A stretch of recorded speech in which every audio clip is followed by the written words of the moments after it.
ഒരു day in my life video ചെയ്യാമെന്ന് വിചാരിച്ചിട്ട് രാവിലെ തന്നെ നമ്മുടെ ക്യാമറയൊക്കെ ഓൺ ചെയ്തു കേട്ടോ. പക്ഷേ എനിക്കിത് പാതിക്കിട്ട് നിർത്തേണ്ടി വന്നു. അതിൻ്റെ കാരണം ഞാൻ പിന്നെ പറയാം. രാവിലെ പല്ലൊക്കെ തേച്ച് വിളക്കൊക്കെ വെച്ച് പ്രാർത്ഥിച്ചു. അതിനുശേഷം അടുപ്പൊന്ന് കത്തിച്ചു കേട്ടോ. നമ്മൾ അടുപ്പിൽ കുക്ക് ചെയ്യാറൊന്നുമില്ല, എന്നാലും വർക്ക് ഏരിയയിൽ ഒരു അടുപ്പുണ്ട്. അതിൽ നമ്മൾ ഈ വേസ്റ്റ് പേപ്പറൊക്കെ ഉണ്ടെങ്കിൽ ഒന്ന് ഇട്ട് കത്തിക്കും. അതുപോലെ വിളക്കൊക്കെ വെച്ച് കഴിഞ്ഞാൽ അതിൻ്റെ തീപ്പെട്ടിക്കോല്, അതുപോലെ തലേദിവസം വിളക്ക് തെളിയിച്ച തിരി നൂലുണ്ടല്ലോ, അതൊക്കെ കൊണ്ടുവന്നിട്ട് ഇതിലാണ് അടുപ്പിൽ. എന്നിട്ട് അതിങ്ങനെ നിറഞ്ഞു കഴിഞ്ഞാൽ അതൊന്ന് കത്തിക്കും. അപ്പോൾ രാവിലെ ഞാനത് കത്തിച്ചു. അപ്പോൾ അത് വീഡിയോ എടുക്കാമെന്ന് വിചാരിച്ചു. അടുപ്പ് ഒരു ഐശ്വര്യത്തിൻ്റെ പ്രതീകമാണല്ലോ. അടുപ്പ് കത്തിക്കാത്തത് എന്താണെന്ന് വെച്ചാൽ എനിക്ക് പുകയൊന്നും പറ്റില്ല. അതുകൊണ്ടാണ് സ്ഥിരം അടുപ്പ് കത്തിക്കാത്തത്. പിന്നെ സിങ്കിൽ പാത്രങ്ങളുണ്ടെങ്കിൽ കഴുകി വെക്കും. അപ്പോൾ ഇത് ചോറ് വയ്ക്കുന്ന കുടുക്കയാണ്. അപ്പോൾ നമ്മൾ കുടുക്കയൊന്ന് കഴുകി മിടുക്കിയാക്കാം എന്ന് വിചാരിച്ചതാണ് കേട്ടോ. ചുമ്മാ ഒരു ഡയലോഗ് അടിച്ചതാ. കിട്ടി പോയാൽ പോയി. പിന്നെ വീഡിയോ എനിക്ക് ഫുള്ളാക്കാതെ പാതി നിർത്തേണ്ടി വന്നതിൻ്റെ കാരണം ഞാൻ പറയാം. എൻ്റെ വയറിന് പെട്ടെന്ന് ഒരു അസ്വസ്ഥത, പിന്നീട് അത് ലൂസ് മോഷനായി, വേദനയായി, ഛർദ്ദിക്കാൻ വരവായി. എന്താ പറ്റിയെന്നറിയില്ല. രാവിലെ നീറ്റപ്പോഴൊന്നും കുഴപ്പമുണ്ടായിരുന്നില്ല. ബ്രേക്ക്ഫാസ്റ്റൊക്കെ അങ്ങ് കഴിഞ്ഞപ്പോഴത്തേക്കും പണി പാളി. അതുകൊണ്ട് ഞാൻ ഉച്ച വരെയുള്ള വീഡിയോ എങ്ങനെയൊക്കെയോ ഒപ്പിച്ചു. ഉച്ചയ്ക്ക് ശേഷം പിന്നെ എനിക്കത് എഡിറ്റ് ചെയ്യാനൊന്നും പറ്റിയില്ല. അപ്പോൾ ഉച്ച വരെയുള്ള വീഡിയോ ആണ്. ഇന്നാണ് ഞാനിപ്പോൾ ഇത് എഡിറ്റ് ചെയ്ത് കയറ്റുന്നത് കേട്ടോ. അപ്പോൾ രാവിലെ അമ്മയാണ് കുക്കിങ്ങൊക്കെ ചെയ്തത്. അമ്മ രാവിലെ ചട്നി ഉണ്ടാക്കാനുള്ള തിരക്കിലായിരുന്നു. ഇഡ്ഡലിയാണ് പിന്നെ രാവിലെ ബ്രേക്ക്ഫാസ്റ്റ് ഉണ്ടായിരുന്നത്. അച്ചൻകൂട്ടൻ അവിടെ ഇരുന്നിട്ട് ടി വിയിൽ എന്തൊക്കെയോ തമാശ കണ്ടിരുന്ന് ചിരിക്കുന്നുണ്ടായിരുന്നു. ഞാൻ കടയൊക്കെ തുറന്ന് നമ്മുടെ കുഞ്ഞു ഗണപതിക്ക് വിളക്കൊക്കെ വെച്ചു. ഇതൊക്കെ എന്നത്തെ റുട്ടീനാണ് കേട്ടോ. അപ്പോൾ ഡേ ഇൻ മൈ ലൈഫ് ആയതുകൊണ്ട് ഞാൻ കാണിക്കുന്നതേ ഉള്ളൂ. അങ്ങനെ ഗണപതിക്കുട്ടന് വിളക്കൊക്കെ വെച്ച് തൊഴുതു. കടയുടെ ഫ്രണ്ട് ഭാഗമൊക്കെ പൊടിയൊക്കെ ഉണ്ടെങ്കിൽ ഒന്ന് തട്ടിക്കളഞ്ഞ് അങ്ങനെ റെഡിയാക്കി വെച്ചു. എന്നിട്ട് തിരിച്ച് വീട്ടിലേക്ക് തന്നെ കയറിപ്പോന്നു. ചില സമയത്ത് രാവിലെ നേരത്തെ കസ്റ്റമേഴ്സ് വരും. അടുത്തുള്ളവർ തന്നെയാണ്.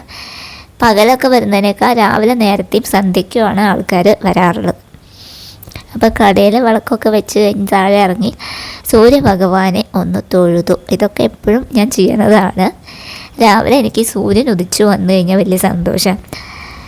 അപ്പോൾ സൂര്യഭഗവാൻ വന്നാലെയാണ് ഞാൻ ഓക്കെ ആവുള്ളൂ. അപ്പോൾ അതാ ഇഡ്ഡലി ഏതാണ്ട് റെഡി ആയിട്ടുണ്ട്. അപ്പോൾ ദോശപ്പണി ഇല്ലെന്ന് ഇഡ്ഡലിയാണ്. അപ്പോൾ രാവിലെ ഇഡ്ഡലിയും ചട്നിയൊക്കെ ഇന്ന് അമ്മയുടെ വക തന്നെയായിരുന്നു. ഞാൻ ഇന്ന് കുക്കിങ്ങിനൊന്നും ചെന്നില്ല. അതാ ചട്നി ഇവിടെ റെഡി ആയിട്ടുണ്ട് കേട്ടോ. ചട്നി കുറച്ച് ലൂസായിട്ട് വേണം അച്ഛൻ, അതുകൊണ്ട് ലൂസാക്കിയിട്ടാണ് അവിടെ റെഡിയാക്കി വെച്ചിരിക്കുന്നത്. ഇനി ഞാൻ ആവി പിടിക്കാൻ പോവും. ഇത് മരുന്നൊക്കെ ഇട്ട് നെബുലൈസ് ചെയ്യുന്നതാണ്. അപ്പോൾ രാവിലത്തെ നേരം അതങ്ങ് ചെയ്യാറാണ് പതിവ്.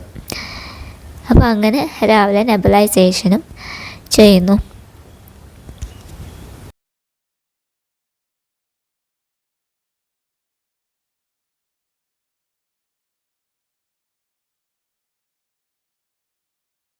എൻ്റെ നെബുലൈസേഷനൊക്കെ കഴിഞ്ഞ് വന്നപ്പോഴത്തേക്ക് അമ്മ കുളിച്ചു വന്നു.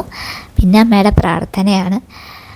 ഇതെന്താണെന്നറിയോ, ഇത് നാരങ്ങയാണ് കേട്ടോ. കണ്ട ഓറഞ്ച് പോലെ ഉണ്ടല്ലേ. ഇത് അവിടെ നമ്മുടെ അടുത്ത് തന്നെ ഒരു സ്ഥലത്ത് മണിയേട്ടൻ കൊണ്ടുവന്ന് തന്നതാണ്. നാരങ്ങ മാത്രമല്ല കേട്ടോ, പപ്പായ ഉണ്ടായിരുന്നു, കറുവത്തുംകായ.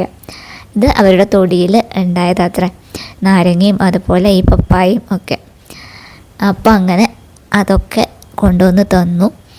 പിന്നെ ഞാൻ ബ്രേക്ക്ഫാസ്റ്റ് കഴിക്കാൻ പോവാണ്. കുറച്ച് കാപ്പി ഇട്ടു. ഇഡ്ഡലി ആണല്ലോ, അപ്പോൾ പിന്നെ ഇഡ്ഡലിയും കാപ്പി എടുത്തിട്ട് കഴിക്കാമെന്ന് വിചാരിച്ചു. അമ്മയുടെ അച്ഛൻ്റെയൊക്കെ കഴിക്കൽ കഴിഞ്ഞിട്ടാണ് ഞാൻ കഴിക്കാറ്. ഒരു 10 മണിയോട് 9:45 10 മണിയോട് കൂടിയിട്ടാണ് ഞാൻ ബ്രേക്ക്ഫാസ്റ്റ് കഴിക്കുക കേട്ടോ. അപ്പോൾ അങ്ങനെ ബ്രേക്ക്ഫാസ്റ്റൊക്കെ എടുത്ത് ഞാനവിടെ ഹാളിൽ പോയിരുന്ന് കഴിക്കാൻ പോവാണ്. ഇഡ്ഡലി നല്ല സോഫ്റ്റ് ആയിട്ടുള്ള ഇഡ്ഡലി. അമ്മയോട് ഞാൻ പറയും എനിക്ക് ഇഡ്ഡലി എപ്പോഴും ചെറുതായിട്ട് വേണം. ഞാൻ ഒഴിക്കുമ്പോൾ ചെറിയ ഇഡ്ഡലി ഒഴിക്കാം. അപ്പോൾ അമ്മ എനിക്ക് വേണ്ടി ചെറിയ ഇഡ്ഡലി ഒക്കെ ഒഴിച്ച് വെച്ചിരുന്നു, ഉണ്ടാക്കി വെച്ചിരുന്നു. അങ്ങനെ ഞാൻ ചെറിയ ഇഡ്ഡലി, കുറച്ച് ചട്നി, പിന്നെ എൻ്റെ കാപ്പിയൊക്കെ ആയിട്ട് ബ്രേക്ക്ഫാസ്റ്റിന് പോവാണ്. അപ്പോൾ അതൊക്കെ ഇങ്ങോട്ട് കഴിഞ്ഞ് വന്നപ്പോഴേക്കും എൻ്റെ വയറിൻ്റെ പ്രശ്നം തുടങ്ങിയായിരുന്നു കേട്ടോ. അപ്പോൾ എന്നാലും കുഴപ്പമുണ്ടായിരുന്നില്ല. അപ്പോൾ ഞാൻ എന്ത് ചെയ്തു, ഒന്ന് കുളിക്കണം അതിന് മുന്നേ ബാത്റൂമിൽ കുളിമുറിയിൽ നമ്മുടെ ഈ വാൾ ടൈലിലൊക്കെ ചളി പിടിച്ചിരുന്നു. അപ്പോൾ ആ ചളിയൊക്കെ ഒന്ന് കഴുകാമെന്ന് വിചാരിച്ചു. ഈ ബാത്റൂം പ്രത്യേകിച്ച് കുളിമുറി കേട്ടോ, കുളിമുറി ഇടയ്ക്ക് ഞാൻ ചെയ്യും, ഇടയ്ക്ക് അമ്മ ചെയ്യും, ഇടയ്ക്ക് അച്ഛൻ ചെയ്യും. ക്ലീനിങ്ങിൻ്റെ പരിപാടി അങ്ങനെ. അത് ആരാ ഊഴട്ടിട്ട് ചെയ്യാമെന്ന് പറഞ്ഞ പോലെ ഞങ്ങൾ 3 പേരും മാറി മാറിയിട്ടാണ് ചെയ്യുക. കാരണം 3 ആൾക്കും വലിയ ഗമയ്ക്കൊന്നും വയ്യ ഉരയ്ക്കാനും പിടിക്കാനൊന്നും. എന്നാലും വയ്ക്കുന്ന പോലെയൊക്കെ അങ്ങ് ചെയ്യും. അപ്പോൾ ഈ വാൾ ടൈലിലുള്ളതൊക്കെ ഞാൻ സർഫ് പൊടി ഉണ്ടല്ലോ, സോപ്പ് പൊടി, അത് ഒന്ന് വെള്ളത്തിൽ കലക്കിയിട്ട് നമ്മുടെ പച്ച കളറിലുള്ള സ്ക്രബ്ബറില്ലേ അത് വെച്ചിട്ടാണ് ഉരച്ച് കഴുകുക. അപ്പോൾ നല്ല ക്ലീനാവും. ചില സമയത്ത് ഞാൻ ഹാർപ്പിക്ക് ഇട്ടിട്ട് ചെയ്തായിരുന്നു. ഹാർപ്പിക്കിൻ്റെ ആവശ്യമില്ല, സോപ്പ് പൊടി മതി. അപ്പോൾ നല്ല ക്ലീനാവും. ഇത് വെള്ള കളറിലുള്ള ടൈലായതുകൊണ്ട് ചളി പിടിച്ചാൽ വേറെ അറിയും. അപ്പോൾ ഞാൻ പറ്റുന്ന പോലെയൊക്കെ തേച്ചുരച്ച് കഴുകി ക്ലീനാക്കി കേട്ടോ. അപ്പോൾ അതായിരുന്നു പണി. ഇത് രാവിലെ നടക്കുള്ളൂ, അതുകൊണ്ട് അത് കഴിഞ്ഞിട്ട് അപ്പോൾ തല കുളിക്കുന്ന ദിവസമാണ് ഞാൻ ഈ പരിപാടിയൊക്കെ ചെയ്യാറുള്ളത്. അങ്ങനെ കുളിമുറിയെല്ലാം വൃത്തിയാക്കി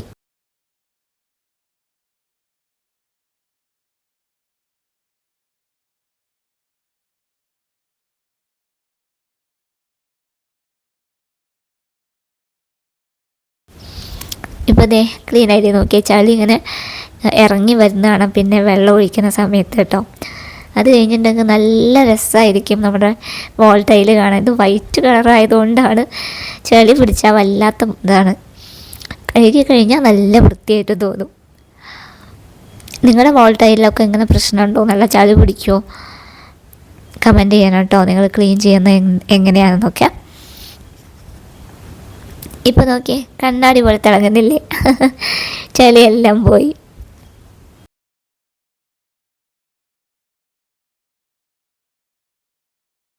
ബാത്റൂം ക്ലീനിങ് ഒക്കെ കഴിഞ്ഞിട്ട് ഞാൻ കുളിക്കാൻ പോകുന്ന നേരം ഉച്ചയ്ക്ക് 12:30 കേട്ടോ.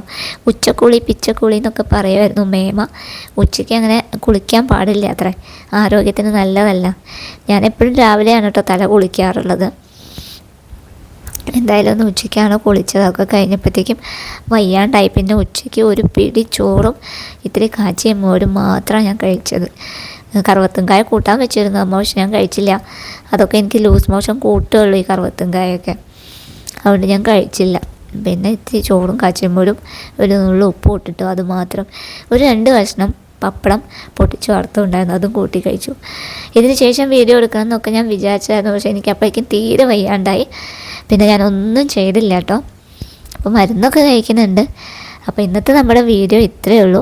നമുക്ക് വീണ്ടും കാണാം. അതുവരേക്കും ടാറ്റാ.